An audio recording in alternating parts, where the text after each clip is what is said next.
사사기는 우리들에게 매우 친숙한 본문 중에 하나입니다. 주일학교 때 자주 들었던 이야기가 있죠. 기드온, 삼손과 같은 사사들의 이야기가 담겨 있는 책입니다. 하나님께서 세우신 사사들이 이방 민족들에게 의해서 압제당하는 그러한 이스라엘을 구원하여 내는 그런 이야기들이 가득한 책이 바로 사사기입니다. 그런데 사사기서의 핵심은 나라와 민족을 구한 사사, 그 영웅들의 이야기가 아닙니다. 사사기의 주제를 잘 보여주는 것은 사사기서 제일 마지막 절입니다. 너무나 유명한 성경 구절입니다. 제가 읽어드리겠습니다. 그때에 이스라엘에 왕이 없었으므로 사람이 각기 자기의 소견에 옳은 대로 행하였더라. 사사기서는요, 신앙이라는 이름으로 포장된 욕망의 시대를 그려내고 있고, 그런 시대 가운데 진정한 구원자는 사람이 아니라 오직 여호와 하나님이시다라는 것을 잘 보여주고 있습니다. 이러한 사사기는요, 여호수아의 죽음으로 시작됩니다. 여호수아가 어떤 사람이었습니까? 모세의 뒤를 이어서 가나안 전쟁을 이끌었던 위대한 지도자이죠. 그 가나안 전쟁에 대한 이야기는 여호수아서에 잘 기록되어 있습니다. 이스라엘 백성들이 치렀던 가나안 전쟁의 가장 중요한 핵심은 이스라엘 백성들의 순종이었습니다. 이스라엘의 연약함이나 가나안 족속의 크고 강함, 그것은 아무런 문제가 되지 않았습니다. 이스라엘 백성들이 하나님을 신뢰하고 하나님의 말씀에 온전히 순종하게 되어지면 하나님께서 주시는 승리를 얻게 되는, 그럼 그것이 가나안 전쟁의 핵심이었습니다. 이러한 전쟁의 핵심을 잘 보여주는 성경 구절이 있는데요, 그게 여호수아서 1장 6절에서 8절까지의 말씀입니다. 전쟁을 앞두고 있는 여호수아에게 하나님께서 주셨던 말씀입니다. 제가 읽어드리겠습니다. 강하고 담대하라. 너는 내가 그들의 조상에게 맹세하여 그들에게 주리라 한 땅을 이 백성에게 차지하게 하리라. 오직 강하고 극히 담대하여 나의 종 모세가 내게 명령한 그 율법을 다 지켜 행하고 우로나 좌로나 치우치지 말라.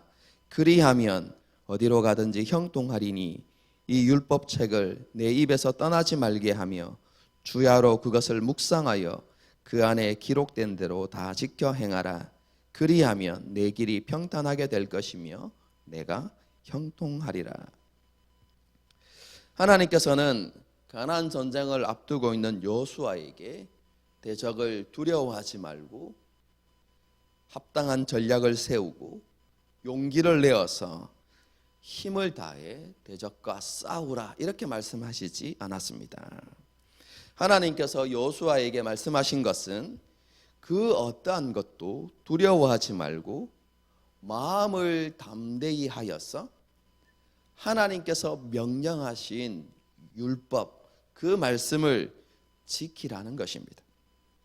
하나님을 온전히 신뢰하고 하나님께서 명령한 그 율법을 다 지켜 행하면 하나님께서 가나안 전쟁에서 반드시 승리하게 하시겠다고, 이스라엘 백성들에게 형통의 길을 주시겠다고 약속하신 것입니다. 이스라엘 백성들은 스스로 승리를 쟁취하여서 안식을 얻어내는 것이 아니라 하나님을 의지하고 순종할 때 하나님께서 주시는 승리와 안식을 누리게 되는 것입니다. 가나안 전쟁을 살펴보게 되어지면 아이성 전투라는 실패도 있었지만 이스라엘 백성들은 하나님을 신뢰했고 하나님의 약속을 믿었습니다. 그리고 온전히 순종했죠. 그래서 이스라엘 백성들은 여호수아의 지휘 아래서 많은 전투 가운데 승리를 얻게 됩니다. 그런데 여호수아가 죽은 이후에도 이스라엘 백성들이 치러야 할 전쟁이 남아 있었습니다. 그것은 그들이 정착해야 할 땅에 남아 있는 가나안 족속과의 전쟁이었습니다. 그런데 그 전쟁은, 남아 있는 전쟁은 이스라엘 백성들이 함께 싸우는 전쟁이 아니라 각 지파에게 남겨진 전쟁입니다. 자신들이 정착할 그 땅에 남아있는 그 가나안 족속과 각 지파가 전쟁을 치러야 했던 것이죠. 각 지파가 치러야 하는 전쟁 역시도 여호수아와 함께 했던 전쟁처럼 이스라엘 백성들이 하나님을 신뢰하고 또 하나님께 순종하면 승리할 수 있는 전쟁입니다. 여호수아가 죽은 이후에 남아있는 가나안 족속과의 전쟁은 유다 지파로부터 시작됩니다. 유다 지파는 전쟁에 앞서서 시므온 지파에게 동맹을 요구합니다. 자신들을 도와서 가나안 족속과 함께 싸워주면 시므온 지파가 이제 전쟁을 치를 때 자신들도 함께해서 싸워주겠다는 것이죠. 그래서 시므온 지파가 유다 지파와 함께 전쟁에 참여하게 되어지고 두 지파는 큰 승리를 얻게 됩니다. 출발이 너무나 좋아 보이죠. 유다 지파의 승리로 인해서 나머지 지파의 전쟁 역시 큰 어려움 없이 진행될 것처럼 이렇게 보여집니다. 하지만 사사기의 기록을 보게 되어지면요, 유다 지파가 승리하기는 했지만 그 승리는 하나님께서 원하시는 승리가 아니었다, 이렇게 기록하고 있습니다. 1장 19절의 말씀을 보도록 하겠습니다.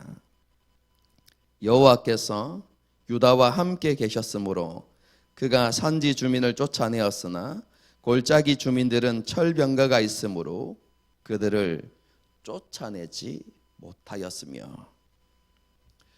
유다 지파는요, 하나님의 말씀에 불순종한 것은 아닙니다. 순종하여서 전쟁을 치렀습니다.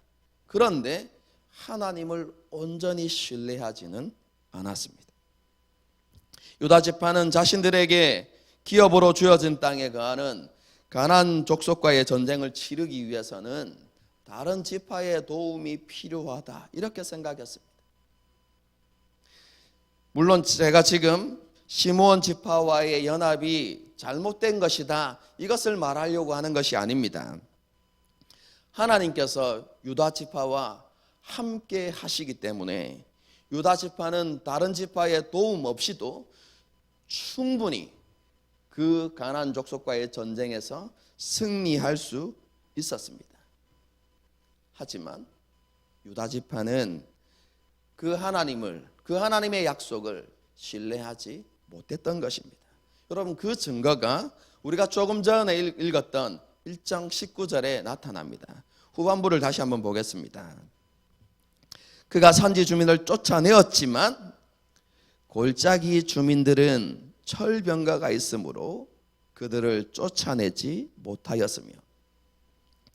유다 지파는 자신들이 가지고 있는 힘과 골짜기 주민들이 가지고 있는 힘을 비교했습니다. 그리고 골짜기 주민은 철병거를 가지고 있기 때문에 그들이 자신보다 강하다라고 생각했던 것이죠. 그래서 유다 지파는 그들을 정복하는 일을 포기합니다. 성경에는 기록되어 있지 않지만 아마 이렇게 생각했을 수도 있습니다. 지금은 때가 아니다. 우리가 조금 더 강성하게 되어진 이후에 그들을 정복해도 늦지 않다, 이렇게 생각했을 수도 있습니다. 그들은 스스로 그렇게 그 전쟁을 잠시 유보하는 것이 합리적이고 상식적인 행동이라고 그렇게 생각했습니다. 하나님을 온전히 신뢰하지 않았고 이성적이고 합리적인 판단을 따라서 행동한 것입니다. 다시 말씀드리지만 유다 지파는 하나님의 말씀에 순종하긴 했지만 온전히 순종한 것은 아니었습니다. 유다 지파뿐만 아니라 나머지 모든 지파도 유다 지파와 똑같이 행동했습니다. 베냐민 지파는요, 여부수 족속을 쫓아내지 못했다 이렇게 기록하고 있습니다. 요셉 지파 역시 정복할 도시에 입구를 알려준 사람의 가문을 남겨둠으로 모든 가나안 족속을 몰아내라는, 쫓아내라는 하나님의 말씀에 불순종하게 됩니다.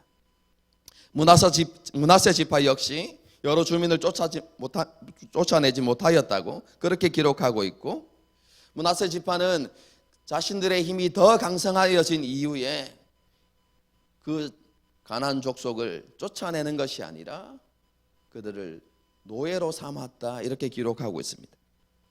그것이 더 합리적이라고 생각했을 것입니다. 에브라임 지파도 게셀에 거주하는 가나안 족속을 쫓아내지 못하였다 이렇게 기록하고, 스불론 지파도 가나안 족속을 쫓아내는 것을 포기하고 그들과 함께 사는 것을 선택합니다. 그들을 노예로 삼아서 강제 노역을 시키죠. 아셀과 납달리 지파는 가나안 지파를 쫓아내지 못하고 그들 속에서 살았다 이렇게 기록하고, 마지막 단 지파는 더 비참합니다. 가나안 족속에게 쫓겨서 산지로 몰리게 되었다. 그래서 그들이 산지에 거하게 되었다 이렇게 기록하고 있습니다. 우리가 사사기 1장만 본다면요, 앞에서 언급했던 그 모든 것들은요, 이스라엘 백성들이 가나안 족속들을 쫓아내지 못했던 이유 혹은 쫓아내지 않았던 합당한 이유에 대해서 설명하는 것처럼 보입니다. 여러분, 그리고 그러한 이유들은요, 오늘날을 살아가는 우리들에게 합당한 이유처럼, 충분히 수긍할 수 있는 이유처럼 그렇게 보입니다.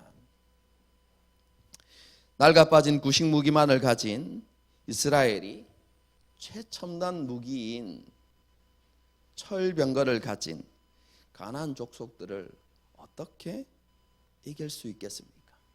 제가 전에도 한번 말씀드렸는데요, 가나안 정복 당시에 이스라엘 백성들의 시대는 어떤 시대라고 했습니까? 시대로 이야기하면 석기 시대입니다. 이스라엘 백성들이 가진 무기는요, 농기구, 돌 이런 것들입니다. 여러분, 그런데 가나안에 살고 있었던 가나안 족속들이 누리고 있는 시대는 어떤 시대입니까? 철기 시대입니다. 청동기 시대도 아니고 철기 시대입니다. 두 시대의 차이가 납니다. 그런데 이스라엘 백성들이 그런 최첨단 무기를 가지고 있는 가나안 족속을 어떻게 이길 수 있습니까? 그 전쟁에서 승리하기 위해서는 어떻게 해야 됩니까? 이스라엘 백성들도 동일한 무기를 갖추는 것. 여러분, 그것이 합리적이고 상식적인 것처럼 보입니다. 전쟁에 있어서 정말로 탁월한 전략처럼 보이죠.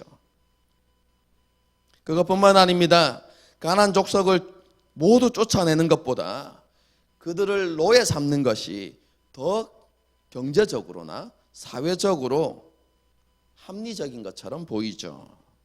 노예를 삼으면 그들이 이스라엘 백성들에게 노동력이 되어지죠. 그뿐만 아니라 이제 그들은 새로운 땅에 정착하게 되어지는데, 그들을 통해서 가나안 삶의 문화에 대해서 배우면 이스라엘 백성들이 큰 어려움 없이 더 쉽게 가나안 땅에 정착할 수 있는 것처럼 그럼 그렇게 생각되어지겠죠. 그럴싸한 이런저런 이유로 이스라엘 백성들은 가나안 족속들을 몰아내지 않았습니다. 그것을 포기한 것이죠. 그리고 그래서 가나안 족속은 이스라엘 백성들 사이에 함께 살게 되었다. 성경은 이렇게 기록하고 있습니다. 여러분, 이스라엘 백성들은 스스로 합리적인 선택을 했다고 생각했을 수 있습니다. 우리가 하나님의 말씀에 불순종한 것은 아니잖아. 가나안 족속과 우리는 싸웠고 우리가 한 것이라고는 약간의 어려움이 있어서 그 어려움을 해결하기 위해서 합리적이고 보편타당한 선택을 했을 뿐이야. 이것은 불순종이 아니라 지혜로운 것이야. 여러분, 이스라엘 백성들은 자신들의 행동을 그렇게 합리화하고 정당화했을지 모릅니다. 그런데요, 하나님의 평가는 너무나 달랐습니다. 이스라엘 백성들의 그런 모습에 대한 하나님의 평가는요, 너무나 충격적이고 단호한 것이었습니다. 그 하나님의 평가가 오늘 우리가 읽은 본문의 말씀 가운데 기록되어 있습니다. 2절을 한번 보도록 하겠습니다. 너희는 이 땅의 주민과 언약을 맺지 말며 그들의 제단을 헐라하였거늘 너희가 내 목소리를 듣지 아니하였으니 어찌하여 그리하였느냐. 하나님의 평가는요, 한마디로 이야기하면 이스라엘 백성들이 하나님의 명령 앞에 불순종했다는 것입니다. 이스라엘 백성들의 불순종이 무엇입니까? 두 가지로 생각해 볼 수 있는데요. 이스라엘 백성들이 할 수 있는 것을 하지 않았던 것 한 가지, 그리고 하지 말아야 할 것을 했던 것 한 가지, 이렇게 두 가지입니다. 이스라엘 백성들이 할 수 있는 것을 하지 않았던 것은 무엇입니까? 그럼 그것은 가나안 족속들을 모두 다 쫓아내지 않은 것입니다. 이스라엘 백성들은 철병가가 있어서 그들이 우리보다 강하기 때문에 가나안 족속들을 쫓아내지 못했다, 이렇게 이야기합니다. 하지만 하나님께서는요, 못한 것이 아니라 하지 않은 것이다 라고 이렇게 결론을 내리십니다. 왜 그렇습니까? 다윗이 고백한 것처럼 전쟁의 승리는 칼과 창에 있는 것이 아니라 병거의 많고 적음에 달려있는 것이 아니기 때문에 그렇습니다. 이스라엘 백성들에게 있어서 전쟁에서 승리는 자신들이 가진 힘에 있지 않고 그들과 함께 하시는 하나님께 달려있는 것입니다. 여러분, 지난날에 이스라엘 백성들의 전쟁을 한번 되돌아보십시다. 이스라엘 백성들이 그 시대의 가장 강력한 나라였던 애국과의 전쟁에서 승리하고 그들이 가나안 땅에 올 수 있었던 이유가 무엇입니까?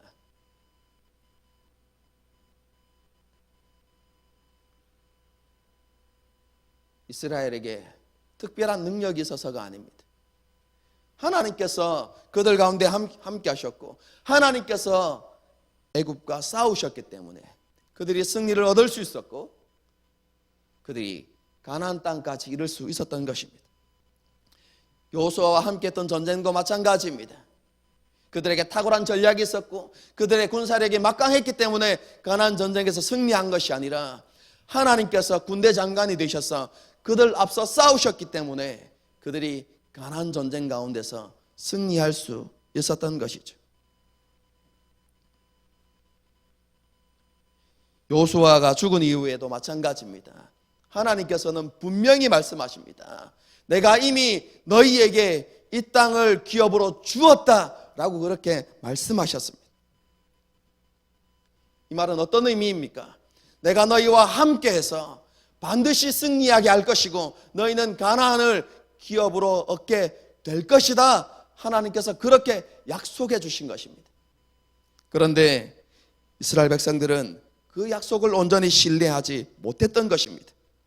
그들은 하나님을 신뢰하지 못했기 때문에 순종하지 못했던 것입니다. 그들이 하나님을 온전히 신뢰하기만 했다면, 하나님께 순종하기만 했다면 충분히 할 수 있는 일이었음에도 불구하고 그들이 하나님을 신뢰하지 않았기 때문에, 그들에게 하나님을 향한 온전한 믿음이 없었기 때문에 그것이 불가능한 것처럼 보였을 뿐입니다. 이것이 이스라엘 백성들의 첫 번째 불순종이었습니다. 이스라엘 백성들의 두 번째 불순종은요, 하지 말아야 할 것을 한 것입니다. 그럼 그것은 가나안 땅의 주민과 언약을 맺지 말라는 하나님의 말씀에 불순종하고 그들과 언약을 맺은 것입니다. 조금 전에도 말씀드렸지만 이스라엘 백성들은 하나님 말씀보다 자신들이 보기에 보편타당한 합리적인 방법을 선택한 것입니다. 하나님께서 모든 가나안 족속을 몰아내라는 것은 경제적인 이유와 관련이 있는 것이 아닙니다. 하나님께서 가나안 족속을 모두 몰아내라고 하신 이유가 무엇입니까? 여러분, 그것은 이스라엘 백성들이 하나님 앞에서 정결하고 거룩한 백성이 되어야 하기 때문에 그렇습니다.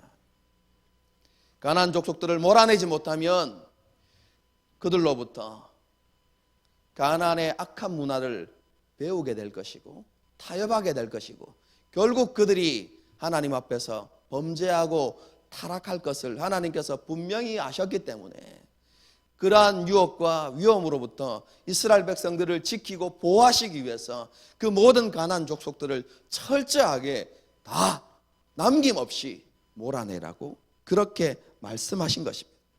하지만 이스라엘 백성들은 그 하나님의 뜻과 계획을 이해하지 못했고 눈앞에 보이는 실리를 위해서 자신들이 판단하기에 조금 더 나아 보이는 합리적인 선택을 하게 되었던 것입니다.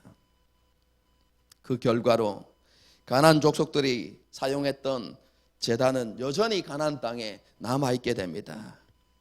이스라엘이 타락하고 범죄할 수 있는 위험이 곳곳에 남아있게 된 것이죠. 하나님께서는 이러한 이스라엘 백성들의 불순종에 대해서 말씀하시면서 그 불순종의 결과가 이스라엘에게 가시와 올무가 될 것이라고 그렇게 말씀하십니다. 그 내용은 사사기 이후에 잘 기록되어져 있죠. 이스라엘 백성들은 가나안 족속과의 전쟁에서 번번이 패배하게 되어집니다. 그리고 그들로부터 핍박과 압제를 당하게 되죠. 그리고 이러한 일들이 계속해서 반복해서 일어나게 됩니다. 이 모든 것이 불순종의 결과였습니다. 더 정확하게 이야기하면 온전하지 못한 순종, 반쪽짜리 순종이 가져온 결과입니다. 순종했지만 온전한 순종을 드리지 못했던 이유가, 결과가 그들에게 이렇게 나타난 것이죠. 이런 사사기의 이야기는요, 오늘날을 살아가는 저와 여러분의 이야기이기도 합니다. 우리도 종종 우리의 믿음 없음을 그건 할 수 없는 일이야 이렇게 말하죠.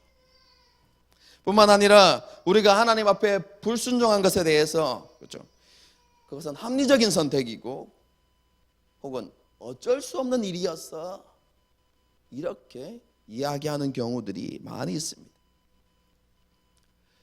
그렇죠? 가장 쉬운 예를 들어보겠습니다. 그렇죠? 지금 코로나 사태 때문에 정말로 중요한 그렇죠? 것인데요. 그게 무엇이냐면 경건의 훈련입니다. 경건의 삶입니다. 우리는 하나님께서 우리에게 말씀하신 그 말씀을 따라서 제자의 삶을 살아가야 되는데요. 그럼 제자로 부르심은 특정한 사람들에게 주어진 것이 아니라 예수님을 주님으로 고백하는 모든 사람들에게 주어진 하나님의 명령이고 사명입니다. 그것은 제가 자주 이야기하는 것이니까 더 설명하지 않겠습니다. 우리 모두가 그리스도의 제자가 되어야 되고 주님을 따르는 삶을 살아가야만 합니다. 여러분, 그런데 우리가 그런 제자의 삶을 살아가기 위해서 우리에게 반드시 있어야 하는 것은 경건의 삶입니다.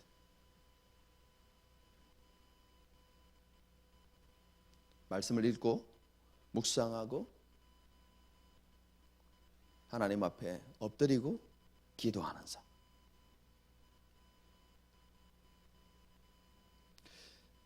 우리가 이것이 우리에게 필요하다는 것을 알기 때문에 우리가 시도를 하지 않는 것은 아닙니다. 여러분, 시도를 다 하죠.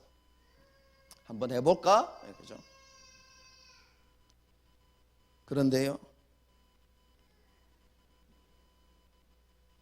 우리가 노력을 하지만 우리에게 급한 일이 생기고 우리에게 바쁜 일들이 생겨나기 시작하면 우리는 핑계를 대죠. 너무 바빠서 할 수 없다. 할 일이 너무 많아서 불가능하다.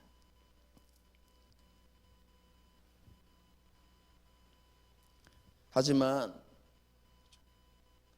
우리 영혼의 깊은 곳에 우리가 가진 답이 있습니다. 그것은 핑계에 불과하다는 것이죠. 정확하게 말하면 할 수 없는 것이 아니라 하지 않는 것입니다.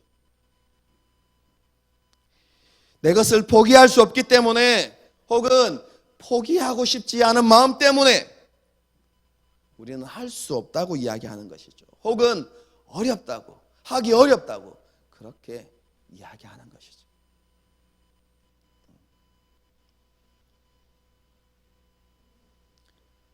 하나님의 도전을 받을 때마다 순종하려고 시도는 하지만 번번이 불순종으로 끝나게 되는 것이 경건의 삶의 모습이지 않는가, 이런 생각들을 해보게 됩니다. 이러한 모습은요, 습관적인 죄에도 나타납니다. 우리 모두에게는 다 약점이 있습니다. 너무 쉽게 넘어지는 어떤 영역들이 있죠. 실패하는 영역들이 있습니다. 하나님의 은혜와 사랑을 경험하고 깨달을 때마다 우리는 다짐합니다. 다시는 넘어지지 않으리. 그런데 시간이 흐르고 우리의 마음이, 우리의 결단이 느슨해지면 또다시 넘어지고 실패하는 우리의 모습을 발견하게 되죠. 우리는 이런 연약한 자신의 모습을 하나님 앞에서 온전히 인정하고 하나님의 은혜와 긍휼을 다시 구하면서 변화를 부르짖고 또 신뢰할 수 있는 사람들과 함께 교제하고 상담하면서 그들의 도움을 받아서 습관적인 죄로부터 우리는 승리해 나갈 수 있습니다. 그런데 우리는 그렇게 하기를 포기하죠. 습관적인 죄에 대해서 올바르게 반응하지 않으면서 너무나 쉽게 포기하고 그것을 이길 수 없다고 너무나 자주 핑계하는 그런 우리들의 모습인 것이죠. 그 외에도요, 진실을 말하는 것이나 다른 사람을 용서하는 일에서도 우리의 온전하지 못한 순종이 드러납니다. 부끄러움을 당하지 않기 위해서 우리 자신에 대해서 솔직하지 못한 경우들이 있습니다. 하나님 앞에서도 우리 자신들을 가끔씩 포장하죠. 여러분, 그런데 우리 성도들에게 기도 제목을 나눌 때도 정말로 우리에게 깊은 곳에 있는 수치스러운 일들이나 상처가 되는 일들은 잘 드러내지 않습니다.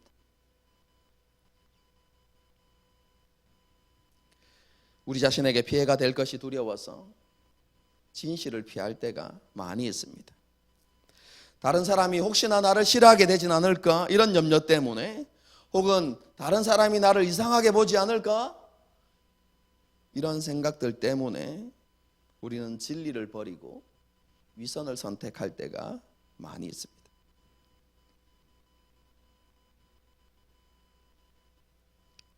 예수님의 크신 용서를 경험했음에도 불구하고 우리는 우리 자신에게 상처 준 사람들을 용서하거나 용납하는 일에 주저하는 모습들을 보이는 우리의 모습들을 발견하게 됩니다. 계속해서 분노하고 원망하고 복수하고 싶은 마음들을 내려놓지 못하는 것이죠.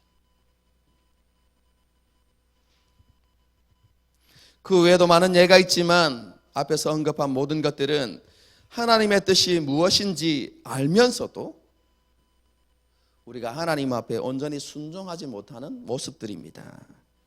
하나님을 믿고 하나님의 뜻이 무엇인지 알기 때문에 해보려고 수없이 시도는 하지만 어려움이 닥치면 곧 포기하고 내려놓는 그런 우리의 모습이라고 할 수 있습니다. 온전한 순종이 아니라 반쪽짜리 순종인 것이죠. 우리는 너무나 쉽게 포기하고 끝까지 순종하지 않으면서 순종하지 못하는 여러 가지 합리적이고 타당한 이유들을 제시하죠. 그래서 우리를 합리화하고 우리의 행동을 정당화하려고 합니다.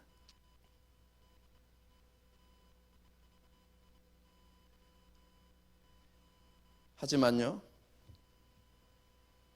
우리 스스로는 괜찮아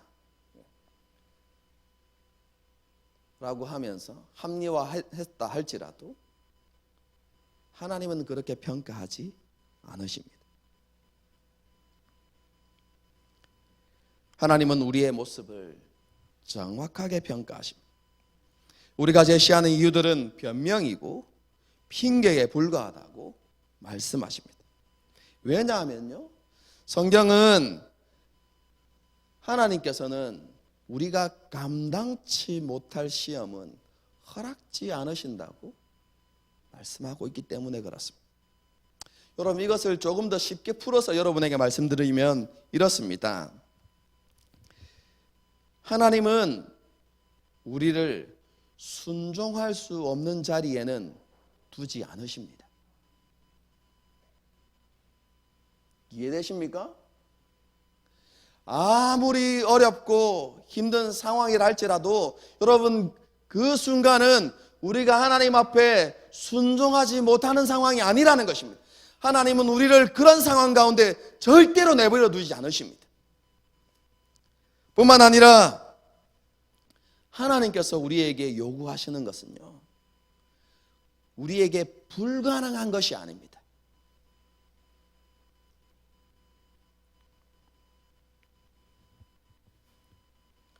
사도 바울은 빌립보서에서 이 진리를 조금 다르게 표현합니다. 하나님께서는 우리에게 하나님의 뜻을 행하고자 하는 그런 마음만을 주시는 분이 아니라, 하나님께서 우리에게 하나님의 뜻을 행하고자 하는 마음을 주실 때는 그것을 행할 수 있는 능력도 함께 주신다라고 이렇게 기록하고 있습니다. 이러한 진리는 갈라디아에서도 나타납니다. 우리가 우리의 욕심을 내려놓고 성령의 인도하심을 따라서 살아가면 그 성령의 역사로 말미암아 우리가 하나님을 기쁘시게 하는 삶을 살아낼 수 있다고, 그것이 되어진다고 우리에게 가르치고 있습니다.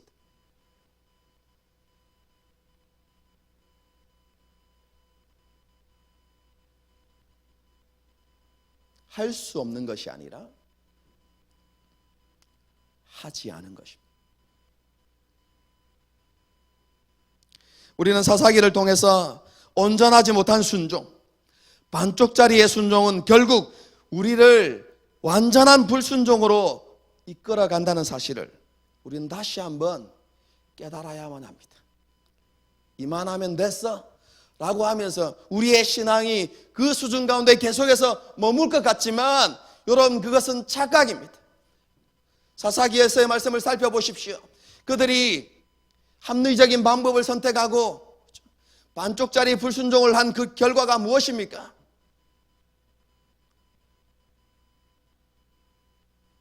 그들에게 왕이 없으므로 자기의 소견에 옳은 대로 행하였더라. 하나님을 온전히 신뢰하지 않고 스스로가 왕이 되어서 자신이 원하는 대로 살아가는 완전한 불순종의 삶을 살았더라. 여러분, 그것이 사사기서의 결론입니다. 반쪽짜리 순종이 만들어낸 결론이라는 것입니다. 어떤 이유든지 한번 타협하게 되어지면 그것은 우리에게 올무가 되어서 우리를 넘어지게 만들고 하나님의 뜻에 순종하는 그런 삶으로부터 우리를 점점 멀어지게 하는 것입니다. 하나님께서는 이것을 너무나 잘 아시기 때문에 사사기를 통해서 우리에게 반쪽짜리 순종이 아니라 너희에게 온전한 순종이 있어야 한다라는 것을 우리에게 가르치고 계신 것입니다. 우리의 삶을 돌아보십시다. 그럴싸한 이유를 대면서 우리의 불순종을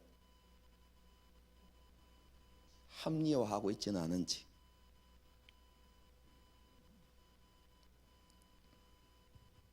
하나님께서는요, 우리에게 반쪽짜리 순종이 아닌 온전한 순종을 원하십니다. 우리가 그러한 온전한 순종을 사모하고 하나님의 도움을 구할 때 하나님께서는 우리를 성령으로 충만케 하시고 할 수 있는 능력을 주시고 또한 어려움을 만날 때에 피할 길을 주십니다. 우리의 연약함과 지난날의 실패를 바라보지 마십시다. 우리를 순종의 자리로 이끄시고 우리에게 순종의 능력을 주시는 하나님을 바라보고 그 하나님을 신뢰하십시다. 그래서 타협의 길을 버리고 하나님의 약속의 신실하심을 믿고 날마다 믿음을 선택하고 온전히 순종의 삶을 살아가는 저와 여러분이 될 수 있기를 주님의 이름으로 축복합니다. 함께 찬양하고 잠시 우리가 기도하고 오늘 예배를 마치도록 하겠습니다. 그렇죠?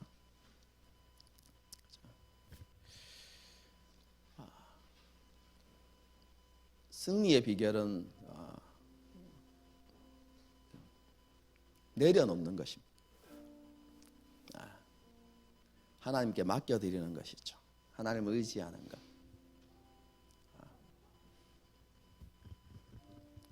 오늘 우리가 부를 찬양의 가사처럼 말입니다. 나의 모습, 나의 소유, 주님 앞에 모두 드립니다.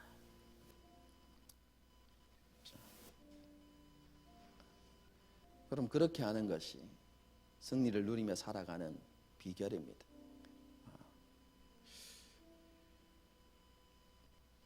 나는 그렇게 하지 못한다고 절망하지 마십시오. 사사기를 읽으면 얼마나 위로가 되는지 모릅니다.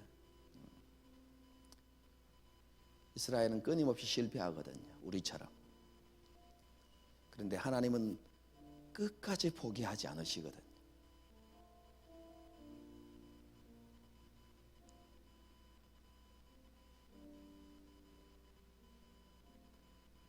그리고 결국 그들을 변화시키시죠.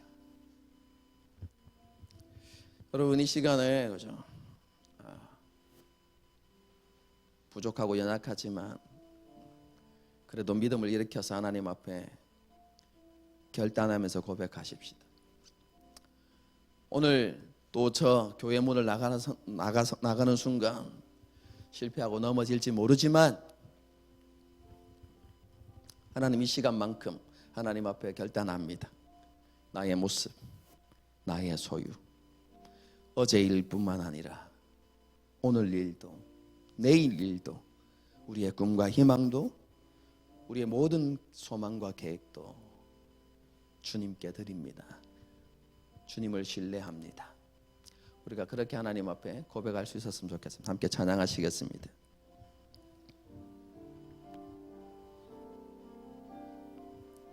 나의 모습, 나의 모습,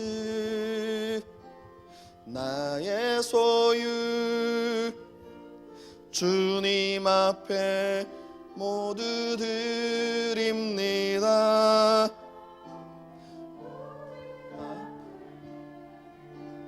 모든 기쁨, 내 모든 눈물, 나의 생명을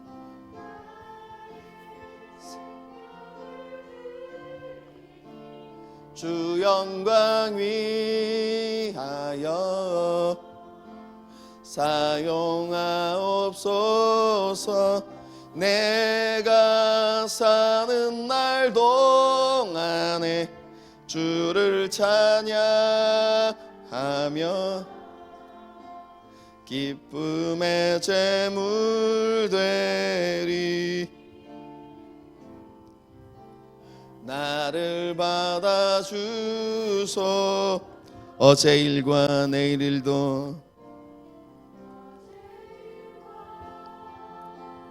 내일 일도 꿈과 희망 모두 드립니다.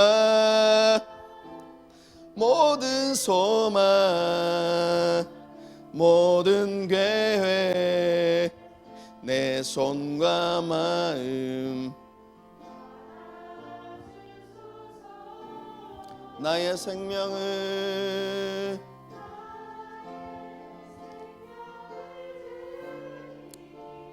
주 영광 위하여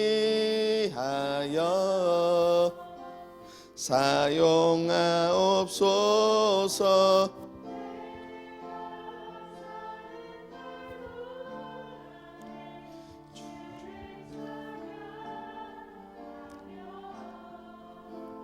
기쁨의 제물 되리.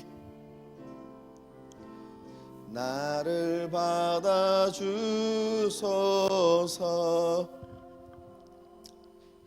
하나님 앞에 기도하십시다.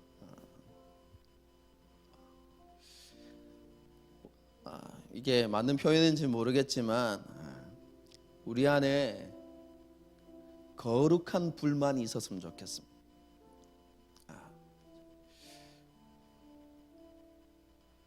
이 정도면 됐지 뭐, 노력했잖아, 그게 아니라 이것으로 만족할 수 없어.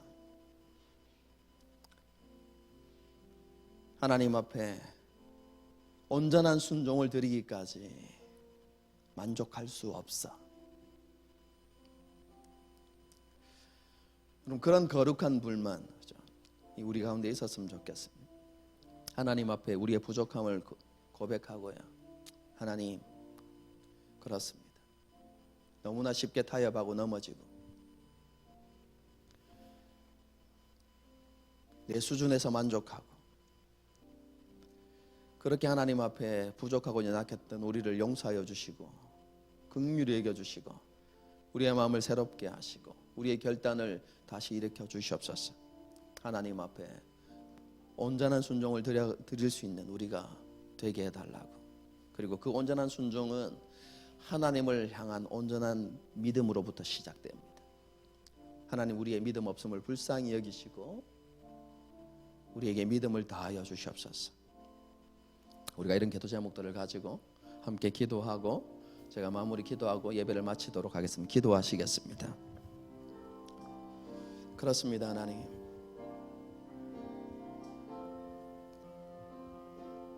하나님 앞에서 우리가 한없이 부족하고 연약한 자임을 주님 앞에 고백합니다. 여전히 게으르고 악하고 너무나 쉽게 넘어지고 타협하고 하나님의 뜻 가운데 온전히 순종하지 못하는 우리의 모습임을 주님 앞에 고백합니다. 그럼에도 불구하고 무감각하게 살아가고 우리 스스로를 의롭게 여길 때가 많고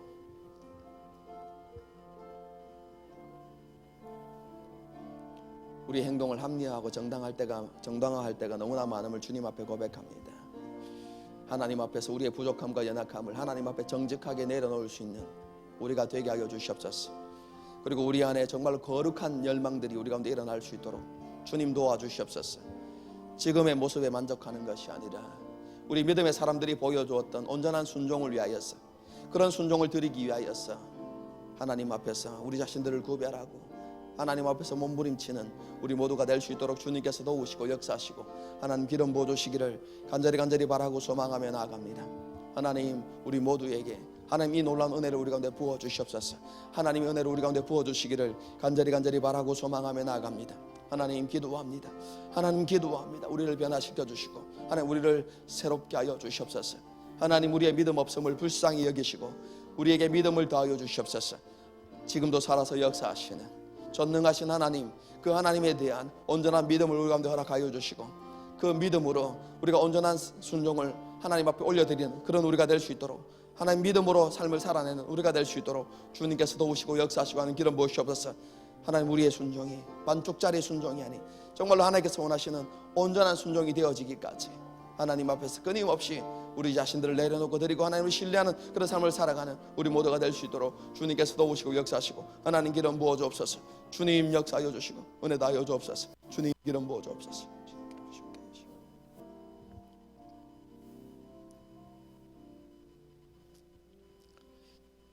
하나님 아버지, 우리의 믿음 없음을 불쌍히 여겨 주시옵소서. 너무나 쉽게 넘어지고 타협하고